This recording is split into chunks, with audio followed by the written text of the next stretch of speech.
નવરાત્રીને લઈને અમદાવાદના જીએમડીસીમાં તડામાર તૈયારીઓ શરૂ કરવામાં આવી છે। ગુજરાતના મુખ્યમંત્રી ભૂપેન્દ્રભાઈ પટેલના હસ્તે ઉદ્ઘાટન કરવામાં આવશે। પ્રાચીન અર્વાચીન ગરબા માટે જાણીતા 1000થી વધુ કલાકારો હાજર રહેશે।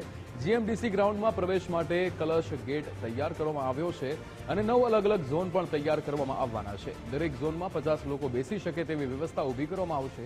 જીએમડીસી ગ્રાઉન્ડમાં ખાણીપીણીની પણ સુવિધા ઊભી કરવામાં આવશે।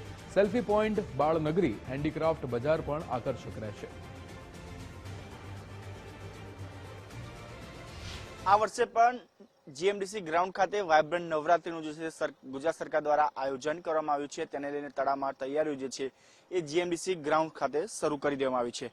હાલ જે પ્રકારના દ્રશ્યો જોઈ શકાય છે કે આ વખતે ખાસ આકર્ષણની જો વાત કરવામાં આવે તો 9 અલગ અલગ પ્રકારના જે છે ડોમ તૈયાર કરવામાં આવ્યા છે, જેમાંથી 50થી વધારે લોકો બેસી શકે તેવા ડોમ જે છે આ વખતે જોવા મળી શકે છે। સાથે સાથે આ વખતે અલગ પ્રકાર એટલે કે અલગ અલગ પ્રકારના સ્ટ્રક્ચર તૈયાર કરવામાં આવે છે। અંદર પ્રવેશ માટે ખાસ કલશ ગેટ એ પણ આ વખતે તૈયાર કરવામાં આવે છે। ગુજરાતના મુખ્યમંત્રી ભૂપેન્દ્ર પટેલના હસ્તે જે છે તે આ જીએમડીસી ગ્રાઉન્ડ ખાતે વાઇબ્રન્ટ નવરાત્રીનું જે છે એ ઉદ્ઘાટન કરવામાં આવશે અને તેમના હસ્તે જ આ વાઇબ્રન્ટ નવરાત્રી જે ખુલ્લું મૂકવામાં આવશે। ઉદ્ઘાટનના દિવસે 1000 જેટલા કલાકારો જે પ્રાચીન ગરબા, અર્વાચીન ગરબા, રાસ ગરબા માટે જાણીતા છે તેવા કલાકારો પણ જે છે એ હાજર રહેશે।